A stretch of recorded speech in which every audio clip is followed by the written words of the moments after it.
यावेळी मी अनिल देशमुख यांच्या निवासस्थानी आहे आणि सलील देशमुख यांची नागपूर जिल्हा अध्यक्षपदी राष्ट्रवादी काँग्रेस पक्ष शरदचंद्र पवार या गटातर्फे अध्यक्षपदी त्यांची निवड झालेली आहे.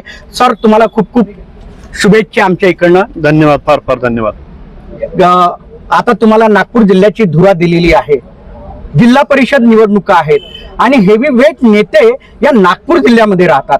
कशा प्रकारे पक्षाला तुम्ही वाढवणार? पहा, राष्ट्रवादी काँग्रेस पक्षाच्या आमच्या सगळ्या लोकांचा धोरण आहे, आमचा केंद्रबिंदू म्हणजे सर्वसाधारण माणूस, आमचा केंद्रबिंदू म्हणजे सर्वसाधारण शेतकरी, आमचा केंद्रबिंदू म्हणजे सर्वसाधारण बेरोजगार. या लोकांचीच सेवा करायची, या लोकांपर्यंत आम्हाला सक्षमतेने पोहोचायचं आहे. या लोकांपर्यंत जे आज महाराष्ट्राची देशाची परिस्थिती झाली आहे की त्यांच्यापर्यंत पोहोचायचे, त्यांना जागृत करून आम्हाला राष्ट्रवादी काँग्रेस पक्ष या ठिकाणी आमच्या सगळ्या पदाधिकाऱ्यांसोबत मजबूत करायचं आहे.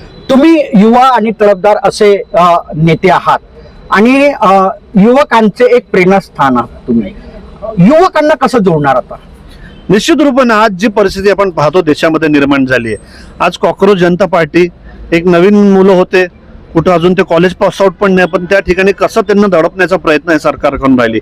नीटचे पेपर कशा पद्धतीने फुटले, आपल्या नागपूरमध्येच एक आत्महत्या झाली, त्या ठिकाणी टीईटीचे पेपर फुटले, त्या ठिकाणी पेपर फुटचं या ठिकाणी महाराष्ट्रामध्ये सत्र चालू आहे, त्या देशामध्ये सत्र चालू आहे. आणि अशा पद्धतीने कुठेतरी आपले इकडचे मंत्री साधारणतः त्यांना शिंकी नाही आहेत, एक काहीतरी त्या ठिकाणी कुठंच त्यांना लाज वाटत नाही, कुठंतरी ते राजीनामा द्यायचं करत नाही. मला आठवतंय काँग्रेस पक्ष, राष्ट्रवादी काँग्रेस पक्ष जेव्हा होती, थोडंसं जरी काय झालं तरी मीडियाने जरी आवाज उचलला तरी ते त्या ठिकाणी जाऊन राजीनामा देऊन टाकायचे. आज इतके हे निर्ढावलेले लोक आहेत, आज हे जे केंद्र सरकार आहे, महाराष्ट्राचे सरकार आहे, इतके निर्ढावलेले लोक आहे की यांना काहीच फरक नाही पडत. कुठंतरी लोकांना जागृत करावं लागेल. या ठिकाणी लोक घुसून लोक यांना आडवं करून यांच्याशी उत्तर मागितल्याशिवाय येणाऱ्या काळामध्ये राहणार नाही. जिल्हा परिषदेच्या निवडणुकीमध्ये सत्ता परिवर्तन करण्यासाठी तुम्ही काय प्रयत्न करणार? आम्ही कसोशीने प्रयत्न करणार. सलील देशमुख का एकटा कसोशीने प्रयत्न करणार नाही, तर ही आमची एक टीम आहे. या टीमच्या माध्यमातून आम्ही त्या ठिकाणी चालत असतो. नागपूर जिल्ह्यामध्ये 13 तालुके, एकटा मी काय सर्वत्र सगळीकडे एकाच वेळेस पोहोचू शकणार नाही. ही टीम म्हणून आपण त्या ठिकाणी काम करू, सगळ्यांना सोबत घेऊन आपण त्या ठिकाणी काम करू. महिला आपलं काम करतील, तरुण आपलं काम करतील, विद्यार्थी आपलं काम करतील आणि टीम म्हणून आम्ही जे काही आज शेतकऱ्यांची परिस्थिती आहे, जे काही तरुणांची परिस्थिती आहे, जे काही ग्रामविकासची परिस्थिती आहे, हे लोकांपर्यंत पोहोचू आणि निश्चित रूपाने आम्हाला त्याच्यामध्ये यश येईल असे आम्हाला त्या ठिकाणी ठामपणे वाटतं.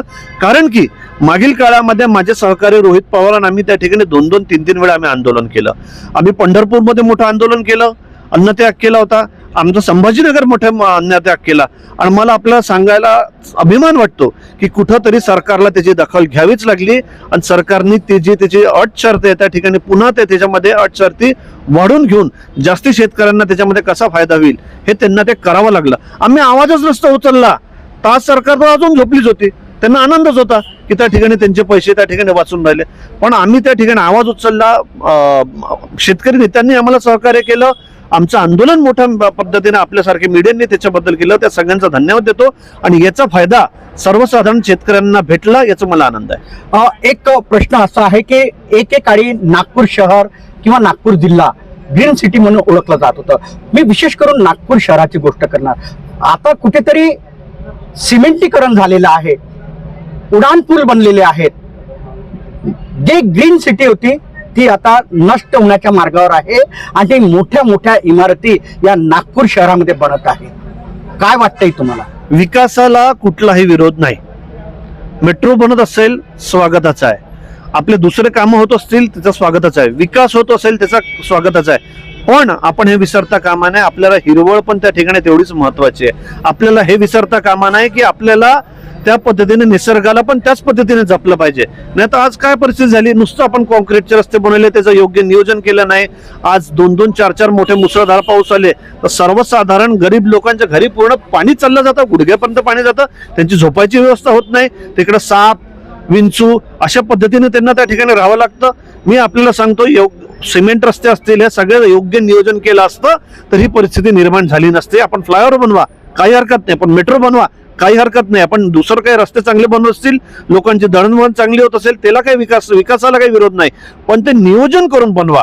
नुसतेच समजा हे लोक टक्केवारी घेण्यासाठी आणि नुसतं आपल्याला दिशाभूल करण्यासाठी करत असतील तर नागपूरची जनता ही आता जागृत झाली आहे, हे खपून घेणार नाही. एक प्रश्न असाही आहे की नागपूर जिल्ह्यामध्ये मिहान सारखा प्रोजेक्ट आहे आणि म्हणाले होते, म्हणजे इथचे नेते जे आहेत ते म्हणाले होते की आम्ही बेरोजगारांना रोजगार देऊ, परंतु परप्रांतीयांना रोजगार दिला पण स्थानिकांना रोजगार दिला नाही. मेट्रोमध्ये सुद्धा हीच परिस्थिती आहे. नाही, मला असं वाटतं की स्थानिकांना रोजगार दिलाच पाहिजे. मिहानची जी पायाभरणी आहे ही मिहानची पायाभरणी कैलासवासी स्वर्गीय विलासराव देशमुख साहेब असतील, त्याच्यानंतरचे मला वाटतं सुशील कुमार शिंदे साहेब असतील आणि पृथ्वीराज चव्हाण साहेब असतील, तेव्हाच त्याची खऱ्या अर्थाने पायाभरणी त्या ठिकाणी झाली होती. आणि अशा पद्धतीने जेव्हा नागपूर जिल्ह्याला एक मुख्यमंत्री लाभला, ज्या पद्धतीने नागपूर जिल्ह्याला एक मोठा केंद्रीय मंत्री लाभला आणि असं वाटत होतं की कुठे मोठ्या प्रमाणात इकडं काहीतरी मोठे प्रोजेक्ट येतील, काही रोजगार निर्माण होईल, पण असं कुठेही होताना दिसत नाही. जे आहेत ते स्वतःच गुंडाळून राहिले. आज तुम्ही पाहाल की पतंजली सारखा किंवा इतर हे स्वतःच गुंडाळून वापस चालले. अशा पद्धतीने यांनी कुठेही मोठे प्रयत्न त्या ठिकाणी केलेले दिसत नाही. फक्त एक फार्स केला जातो, फक्त एक घोषणाबाजी केली जाते, फक्त हे मीडियावर त्या ठिकाणी सांगण्यात येणं, पण प्रत्यक्षात काहीच होऊन न राहिला. जी बेरोजगारीचा टक्का काँग्रेसच्या काळामध्ये कुठेतरी होता त्याच्याहून कितपत खाली हा भारतीय जनता पक्षाच्या काळामध्ये आला हे आपण ओळखलं पाहिजे. युवकांना कसं जोडणार तुम्ही पक्षासोबत? युवकांना आमचे जे काही मोहीम आहेत, जे काही मुद्दे आहेत यांना पटवून सांगणार.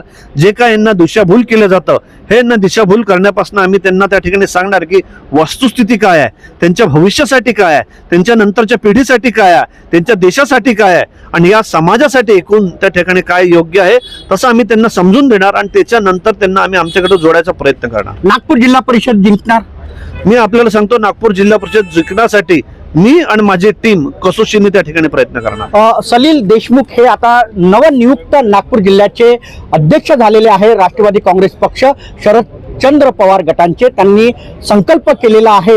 जिल्हा परिषदेची निवडणूक आहे आणि राष्ट्रवादी काँग्रेस पक्ष आणि मित्र पक्ष या दोघांचाही झेंडा नागपूर जिल्हा परिषदेवर फडकवल्याशिवाय राहणार नाही आणि युवकांसाठी युवकांचे प्रश्न मी शासन दरबारी मांडणार आणि त्यांना न्याय मिळवून देणार असा संकल्प आता नवनियुक्त नागपूर जिल्ह्याचे अध्यक्ष राष्ट्रवादी काँग्रेस पक्ष शरदचंद्र पवार गटाचे सलील देशमुख यांनी केलेला आहे. तुम्हाला पुन्हा खूप खूप शुभेच्छा. धन्यवाद. तर आपण बघत राहा IBM TV news, mission Maharashtra news, national media news. आमच्या चॅनलला लाईक करा, सबस्क्राईब करा, आयकॉन बेल बटन दाबण्यात विसरू नका. धन्यवाद. नमस्कार.